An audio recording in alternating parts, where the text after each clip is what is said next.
Hey guys, welcome back to our channel TechTube. Today in this video, I'm going to show you guys how you can make a playlist on Soundcloud Android. So I'll be teaching you guys a very easy step. So don't you worry about anything, and if you have any problem or any queries within the process, just let me know in the comment section right away. And without further delay, let's just get started. So firstly, what you need to do is just go to your library. Just go to a library like this and go to playlist, and over here you'll be having an option which is create playlist.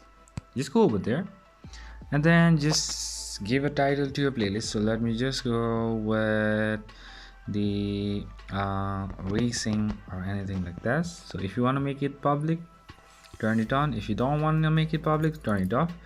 Now save it. Okay, playlist is created. Now you can add the songs in your playlist. If you want to add this, just go over here. You'll be having this option. Just add it like this, and that's pretty much, guys. That's how you do it. I hope this video is helpful for you guys. So thank you for watching our video, guys. If you like our video, please leave a like and do not forget to subscribe our channel and also hit the bell icon so you never miss an update from us. If you have any queries, just let me know in the comment section right away, and I'll see you guys again in our next video. Till then, stay safe, guys. Thank you for watching.